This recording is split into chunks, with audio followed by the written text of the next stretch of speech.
Okay. Good afternoon, everybody. Thank you for being here. Let me make sure my mics are working appropriately.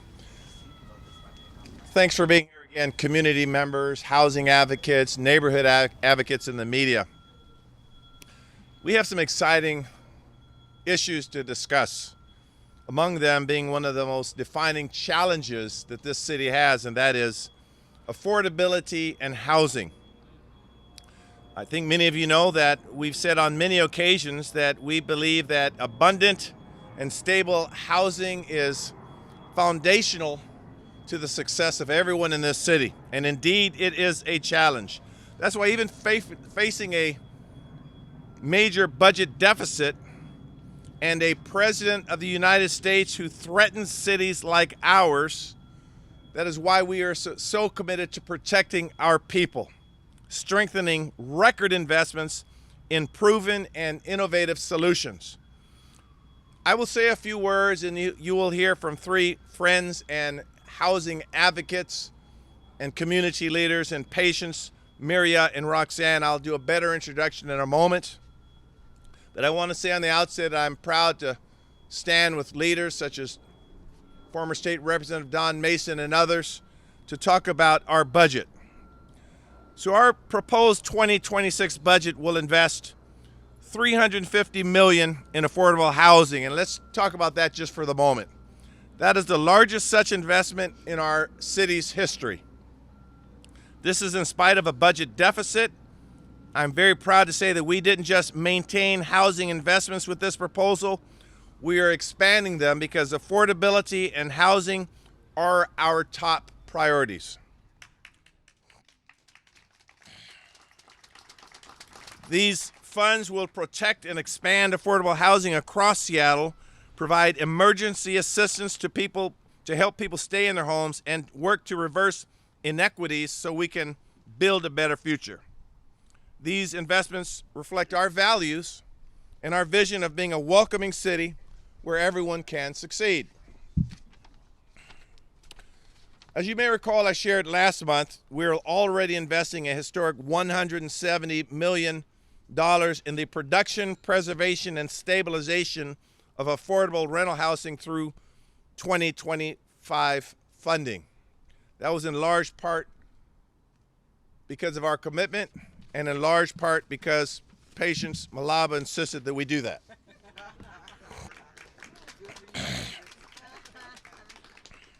That funding will focus on housing families and individuals with very low incomes, 30% of area median income or below, including those exiting emergency shelter into permanent supportive housing, we refer to as PSH.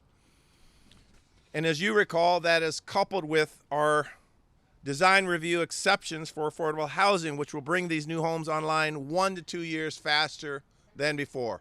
And that's critical internal work we do at the city, realizing that this is critically important to the efficiency of housing production. In 2025, already this year, we've added 1,025 new units of city-funded affordable housing, and we've added more than 6,500 new units since 2022.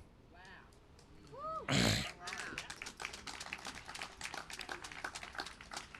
Secondly, while we're building and preserving affordable housing, we're also expanding and simplifying emergency rental assistance. So when people face challenges paying their rent, they can quickly get the support they need to stay in their homes, recover, and avoid falling into homelessness.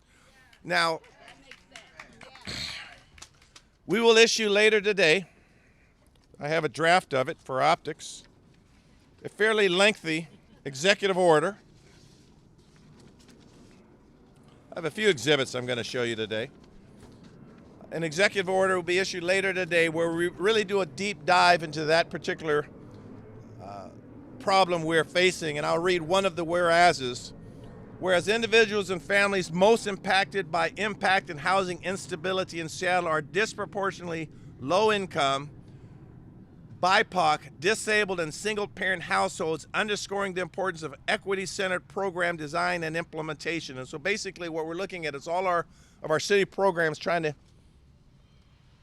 address issues in the space and to simplify it basically supporting three strategies: keeping families from falling into homelessness, helping renters facing eviction, and providing early intervention when signs of housing instability first appear. We're going to make it easier to get help. We're putting our money where our values are and make sure that our internal system for people at the risk of homelessness will get the assistance that they so need. So that executive order will be issued later today.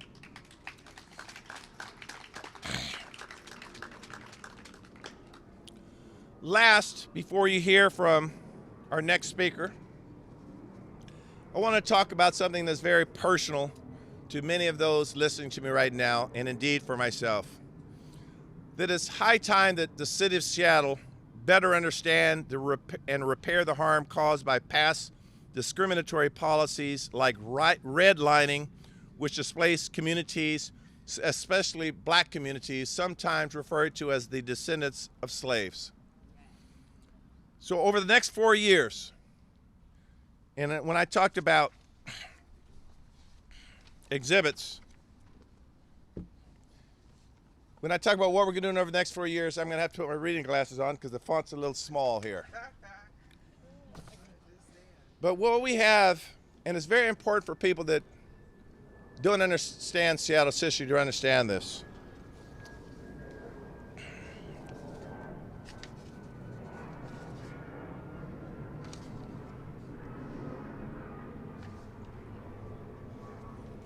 Just one sec.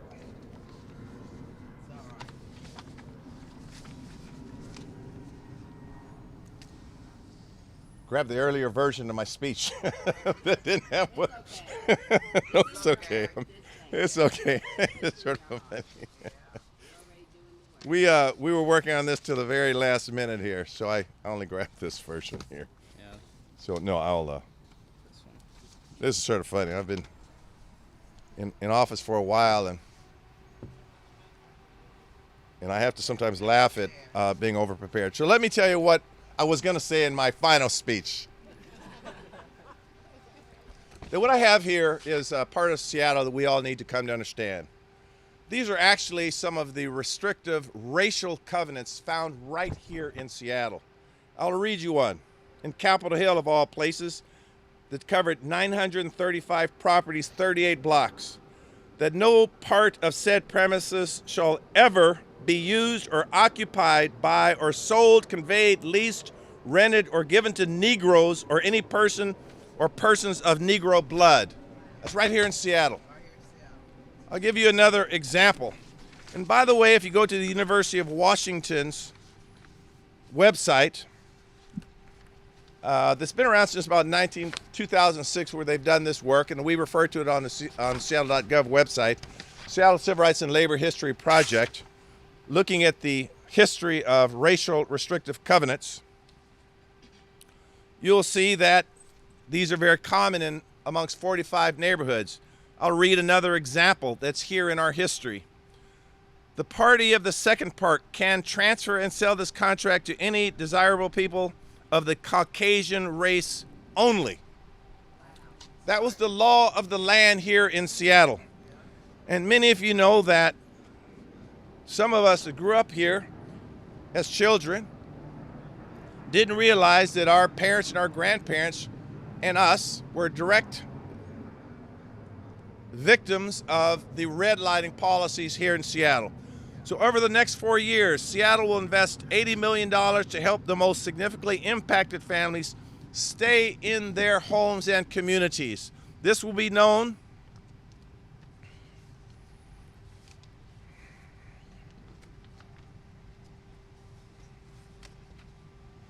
as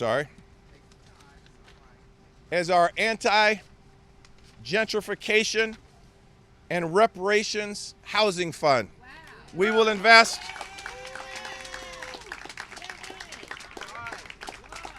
in the next 4 years. Seattle will invest $80 million, $80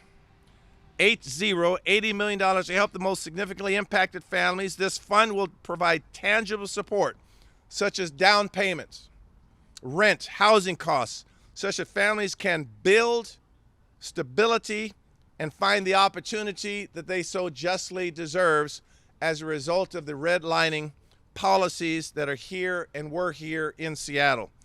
So this first phase of this work will focus on, again, what I will describe as black families who face legalized housing discrimination right here in Seattle, and will fund programs guided by community input and data to ensure the funding goes where it can make the most impact.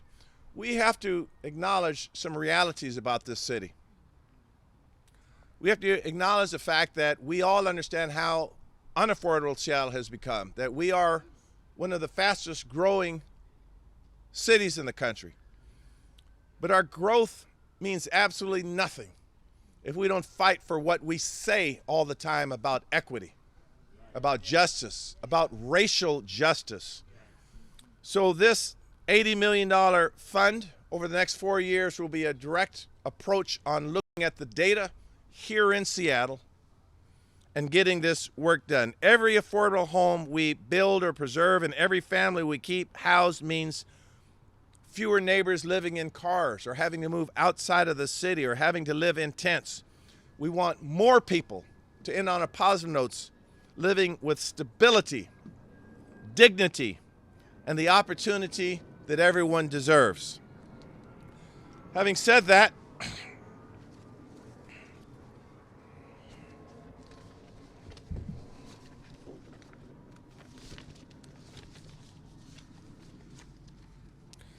I would like to introduce a housing advocate and community leader, and I'm proud to call a friend, Patience Malaba, who many of you know is the executive director of the Housing Development Consortium of Seattle-King County.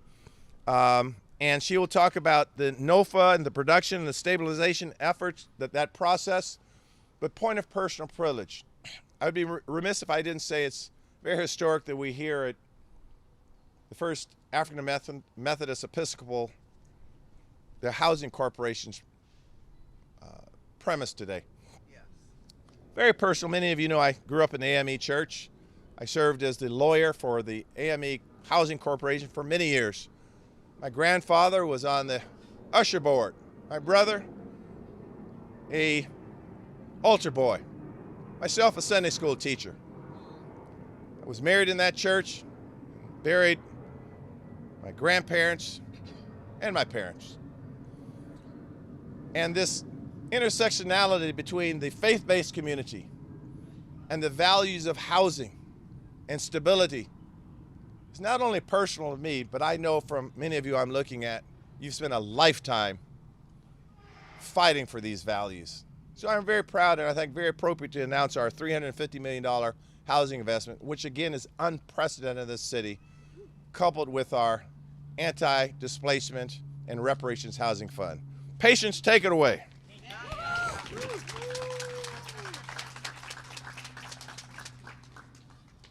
$350 million, folks. Another round of applause for the mayor.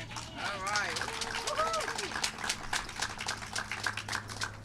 I want to thank you, Mayor Harrell, for your leadership and for centering housing as the foundation of a thriving Seattle. Because we do not thrive as a community without investing effectively, centering equity and access to housing right here in our community. And today, this announcement is more than historic. It is transformational. I want to talk a little bit about the $170 million before we even talk about the other investments. The $170 million investment in affordable housing is the largest single-year investment in affordable housing that the city has made. Right. And to us as the housing community, it reflects Seattle's determination not only to create new homes, but also to preserve the ones that we have today. Absolutely. This investment is groundbreaking because it tackles housing from every angle, which is what we need in this moment. It is preserving our existing portfolio It is stabilizing affordable housing in a meaningful way. It is also investing in new production, which is needed as the housing crisis continues to accelerate right here in our own backyard. It is supporting families who are facing impossible choices between rent and groceries. It is investing meaningfully to making sure that we are thriving as a community in a meaningful way. This, folks, is hope made tangible. This is how we invest in community. At the Housing Development Consortium and our members, we see daily how hard it is for the affordable housing crisis to continue to limit opportunity for people. And we know the extraordinary capacity that our members have in producing housing, preserving housing, and ensuring stability. But they can only do that with the robust investments that the city can move forward and allocate each year. And that's what today represents. Vision being matched with action. And we are grateful. Woo. I want to note this critical point that homes are more than just buildings. They are dignity. They are security. They are the starting place for health outcomes for families. They are the starting path for education outcomes for our children. And they are the path for access to opportunity. So this commitment ensures that families and individuals across our city today and for generations from now on, that they will have a foundation to be able to count on. So on behalf of the Housing Development Consortium, I want to applaud Mayor Harrell and the City of Seattle and the Office of Housing for your bold leadership and unwavering commitment to housing justice in this very moment and time.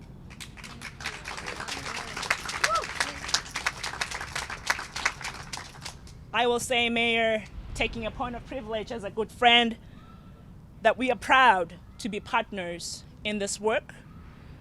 And we stand ready to translate these investments into thousands of affordable homes in our community.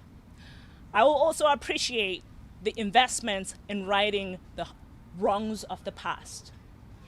It is our moral responsibility as a community to continue to undo the harm and do right into our future. And we're grateful to see the work that is being laid out and look forward to collaborating on what that looks like in implementation. And thank you once again, Mayor. Thank you, Patience. Our second speaker will be Mirya Muñoz-Roach, who many of you know is the executive director for the Society of St. Vincent de Paul, and she'll talk a little bit about the rental assistance executive order and what we're doing there. Mirya, you have the mic. Thank you. All right. Buenos días. Okay, muy bien. Thank you, Mayor Bruce, staff, and community partners. On behalf of the people we serve at St. Vincent de Paul, I want to say thank you for this opportunity to share a few thoughts about the importance of this new upstream and unified strategy to address emergency rent assistance needs in our city. My name is Mirya Muñoz-Roach, and I have the privilege of serving as the Executive Director of St. Vincent de Paul of Seattle, King County. It was in 1920 that St. Vincent de Paul began its work in Seattle, serving individuals and families through its simple but consistent service delivery model, grounded in the home visit.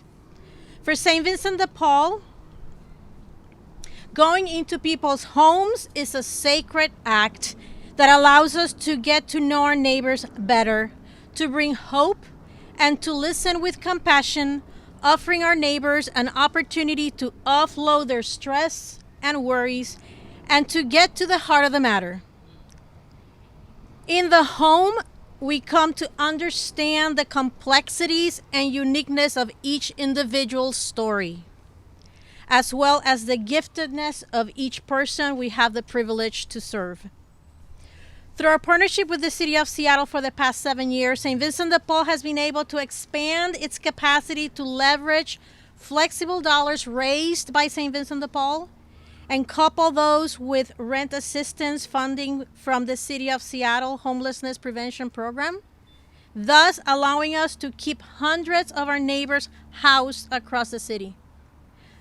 Through countless stories and consistent data collection, we know that going upstream, that providing progressive and culturally responsive case management services matters, and that coupled with flexible funding that serves to address the complex needs of our neighbors will help prevent evictions and bring stability to a family.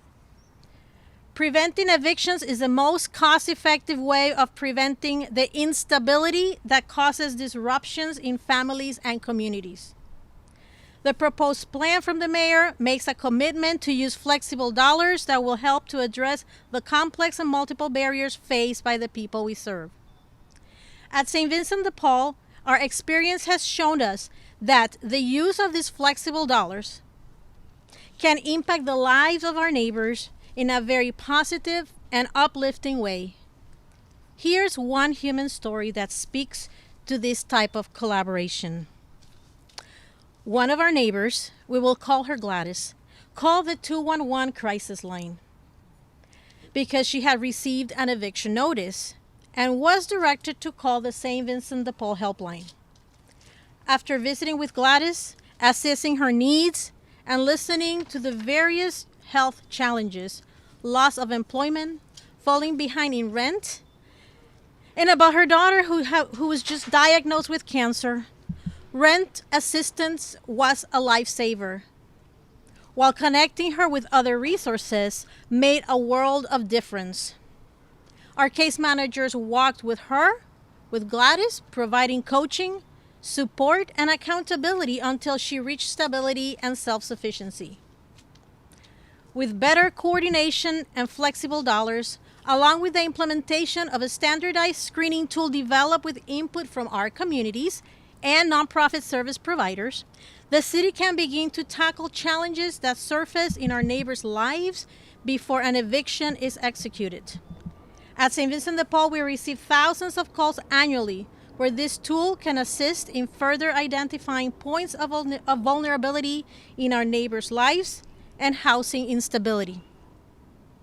Lastly, a centralized digital front door system proposed by the city will reduce delays in connecting people to the right support of their choice. This is a welcome solution for nonprofit partners. I think I speak for not just St. Vincent de Paul, but for other community-based organizations who are also in the trenches every day, listening and responding with compassion to prevent instability through a comprehensive approach to emergency rental assistance. This is a plan that, to me, makes sense and it works. Thank you very much. Thank you, Mirya. Thank you, Mirya. Our last speaker is Roxanne Buchanan, who's the board president for the First A.M.E Housing Association.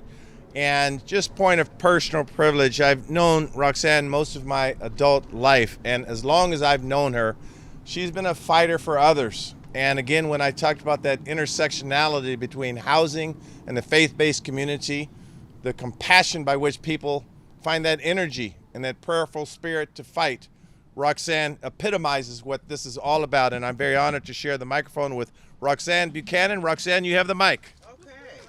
All right. Thank you so much. Well, good.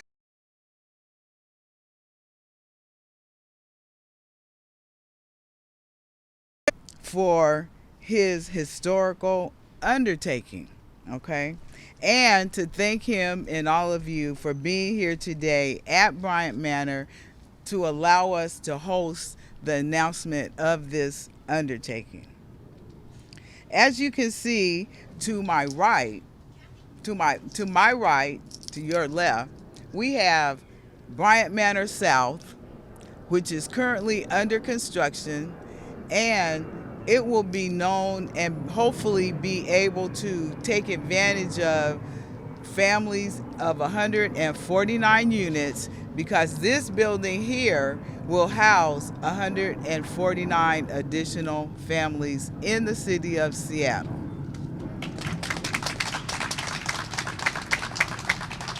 The completion of that project is based to be completed the end of 2026.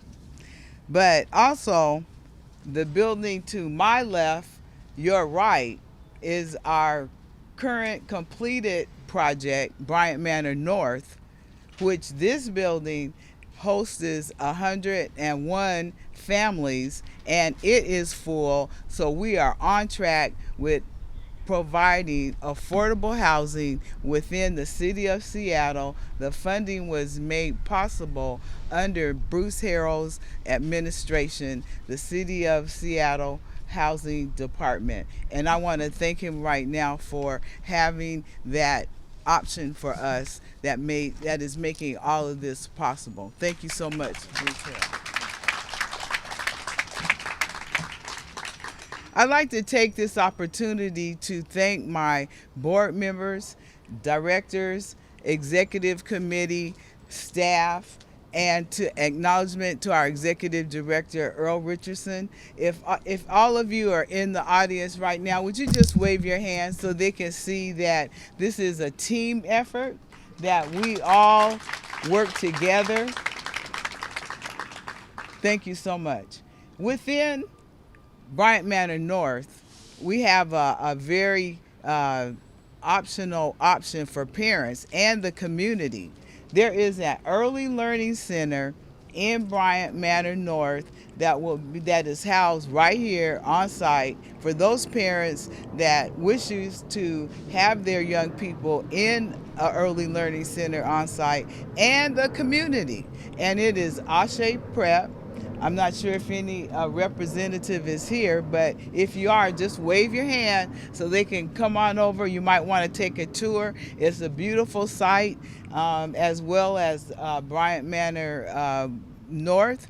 Our community room, in our community room, we feature past residents, current residents, former board members, former executive director, current executive director, and most importantly, the president of the association, that had it not be robbery, the spirit of this whole project.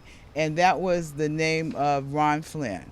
Ron has gone from labor to reward, but this effort was started under his administration, in conjunction with First A.M.E. Church, who laid the groundwork for this association. We are thankful today to have all of you here. We are thankful to host this site and offer it to all of you that came for this historical announcement of our Mayor Bruce Harrell. But in closing,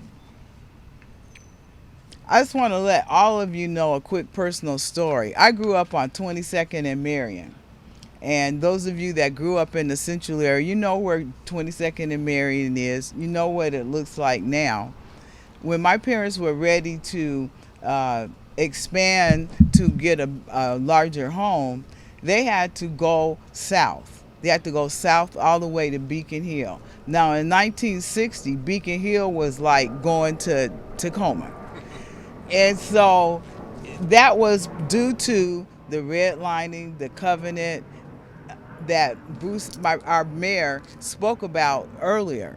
So I am so glad to hear that it will be an addition of funds, an addition of support for those families that were like my family that now live out, might have an opportunity to return to the Central area where they grew up, where their roots are, and where they wish to be within the city of Seattle.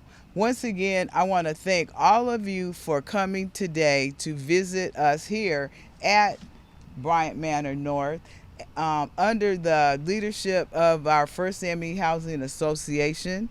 and our directors and everyone that makes this possible. I want to thank all of you for coming today. And Mayor, I want you to know that we support you and we're here if you ever need anything from us. Thank you, Roxanne. Thank you all so much.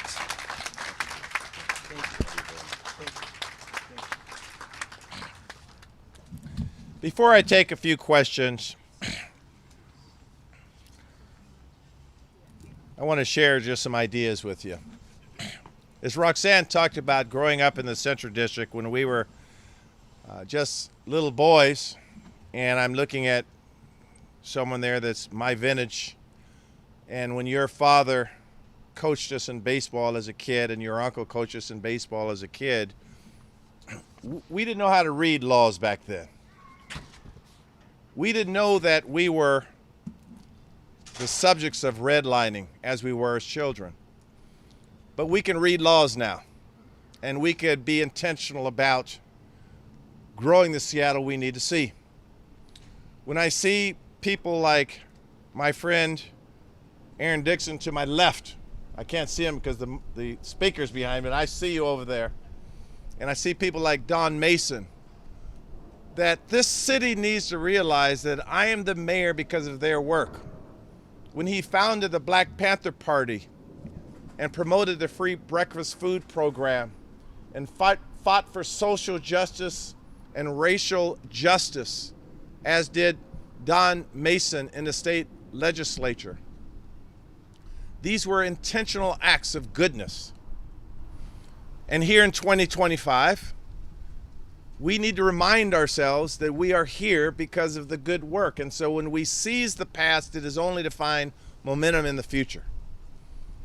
That's what this $350 million is about. We want to see diversity, equity, and inclusion in action. We want it to reflect our values. We don't want to just give it mouth service. In my administration, we don't complain. We work. We speak truth to power. So having said that, we think once again in very challenging budget times and in an era where we have a president who we must fight against, disseminating the rhetoric that is against who we are and what we stand for, this kind of housing investment are our weapons to succeed.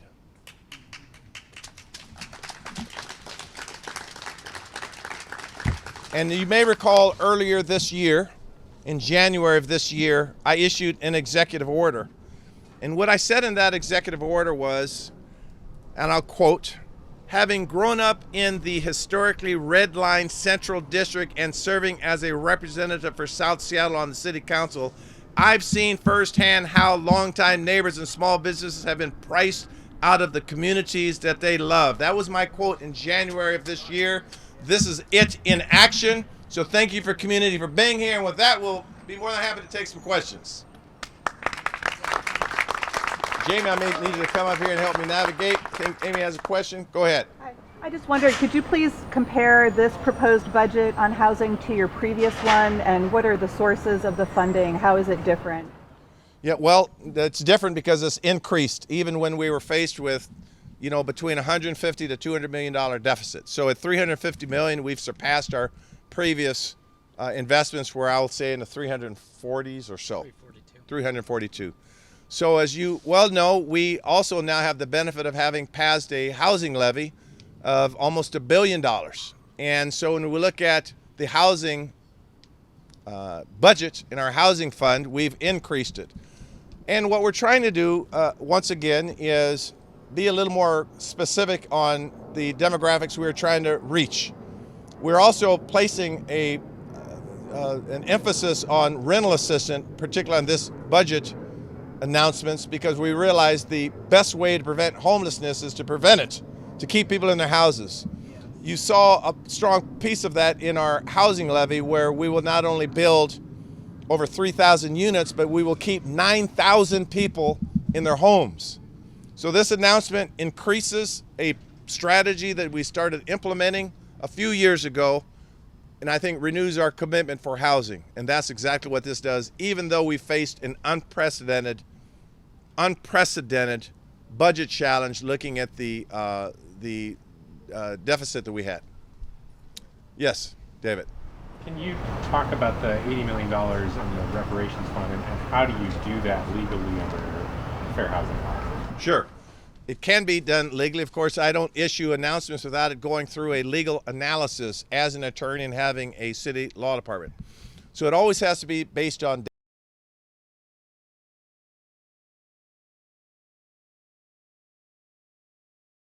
that there's been a lot of work done on a city and a statewide basis on the disparity.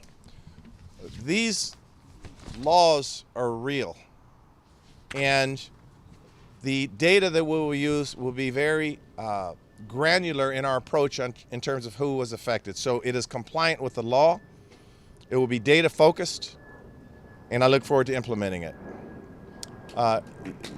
Yes, go ahead. Don, and I'll come back to conversion. Well, mine is kind of a question and a statement and help David understand something. In 2019, the House and the Senate came together. It was bicameral, unanimous vote, House, Senate, Republican, Democrats. House Bill 1918, which states in there that African Americans took the biggest burden of public decisions and major projects. So you have the back of the legislature with that data, and so you can take a look at that. It was passed unanimous. Everyone voted for that language in a bill. So, thank you, Don. Omari. Yeah, part of my what I was going to say, the Representative Mason stole my thunder there, but I was going to ask about, when in 2019, when I think it was House Bill 1619 or somewhere in there, and how, unanimously passed the House, and they specifically named the Central District as a neighborhood that was harmed by government on several different levels, on city government, city, county, and state government. Did that as well factor into that on a state level, it's been recognized the harm that government has done to homeowners in the Central District? Thank you. So, David, you got several answers to your question, and let me put an exclamation point behind the answer. The data supports it. It is lawful. And that's exactly what we'll do. Support the data and support the law. It's high time we address this issue with clarity. Just a quick follow-up. Sorry. What support do you think that you'll have on the council for your overall budget proposal and for this $80 million initiative? I anticipate the city council will overwhelmingly approve what we're trying to do. I listened to their deliberations, and I think that they understand the importance of this kind of strategic approach toward both reparations and anti-gentrification issues. They fully understood my executive order that I issued earlier this year. For those that don't recall, they were very specific actions that we were taking, and I actually want to refer to a couple of them because they are actually deliberating on a few of those actions as we speak. An example would be that part of my executive order required that we develop legislation to prevent predatory home buying practices. That's actually in front of the council. And so in those deliberations, I think they will use our announcements today to continue to do their work. We also, as you may recall, we proposed a plan for preserving naturally occurring affordable housing, looking at where some things can occur in sometimes communities that are sometimes what they refer to as overlooked. The database to track at-risk properties and potential organizations can partner with us. So we think that we have some tools in place to really aggressively implement what we described today. Any other questions? Yes. Are you with the press? Yes. You mentioned the increasing focus on 30% A.M.E, like permanent support housing. Yeah. Where are you at with the 2,000 unit goal you set your campaign for the first year? Moving over that with this new investment and the 2,000 unit Sure. Emergency housing here for homeless folks. Yeah, well, I think we identified over 2,000 units with another 1,000 units in production. And let's be very clear on our practice towards shelter. We use the term housing because we believe a best practice is not necessarily putting someone in a tent for shelter. Let's be clear on that, okay? Let's be crystal clear on that. However, we do realize we have sanctioned encampments where we will put people in tents temporarily. Let's be clear on that. I don't want any human being to have to live their life in a tent. Let's be clear on that, okay? Let's be clear on what a best practice is to treat a human being with the dignity they deserve under the Declaration of Human Rights, under legislation that I proposed and passed by the City Council. It's permanent supportive housing. They have to have resources. They may suffer from drug addiction and mental illness, and you don't want to take a person like that and just put them in a tent. However, we recognize that sometimes a community of people living in a tent can be a step toward a better means. So to answer your question directly, if you look at our strategy in putting people in shelter, putting people in permanent supportive housing, under our administration, we've broken all records. In 2023, over 2,204 people accepted a referral to shelter. The next year, following that same year, a similar number. Here's the problem we have. The problem we have that most people here in Seattle that we're treating under a regional approach, under the Regional Housing Authority approach, using the $120 million that we supported in a regional approach, most of the people are not becoming unhoused in Seattle. In fact, 70% of the people are becoming unhoused from outside the city of Seattle. But we keep doing the work here in Seattle because that's what we do. And I hope that you will write that objectively because that is the truth. That under our administration, we demonstrate compassion and empathy. These folks have known me since I was a kid. They know I lead with compassion and empathy. When I walk the streets and I see people that are unhoused, these are people I grew up with. It's not a textbook experiment. And I write what others write, as though it's a textbook thing about people being treated inhumanely. How dare they write that under this administration, which has, by the way, the most diverse set of leaders on the executive floor in our city's history. How dare they write things to suggest that we are not sensitive to the needs for those who've been overlooked. I will remind all of you that it was a presidential executive order that put my mother in a concentration camp. So when I see executive orders coming out affecting communities of color, this is personal for me.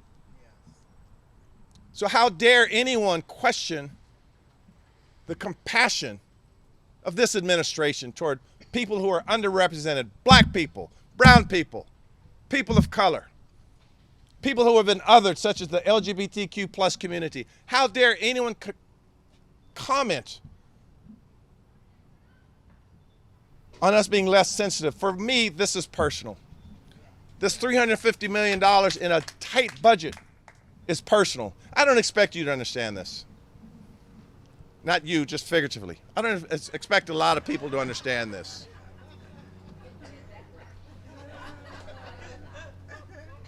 But for the people that work around me, they get it.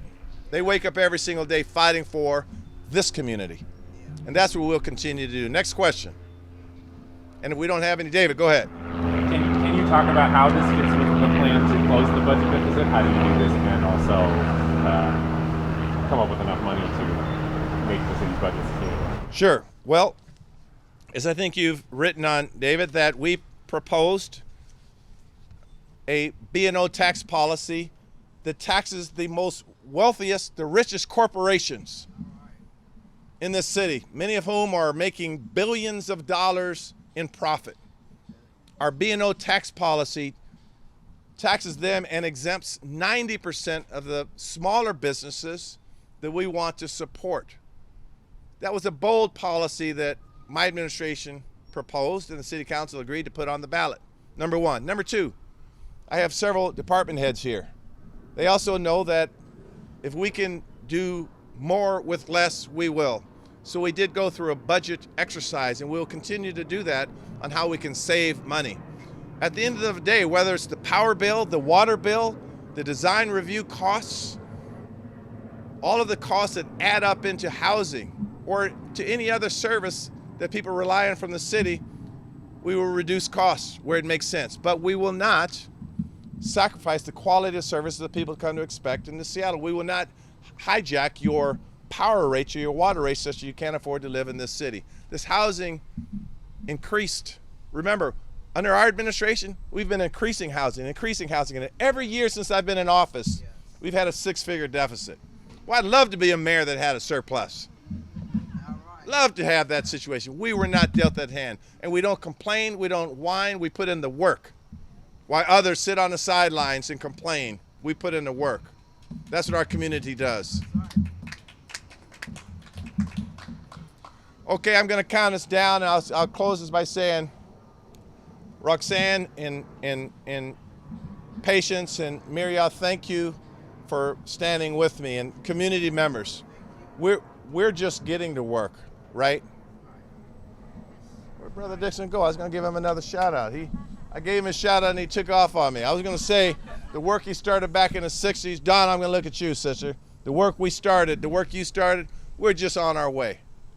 Onward always. 3, 2, 1, Seattle. Thank you very much.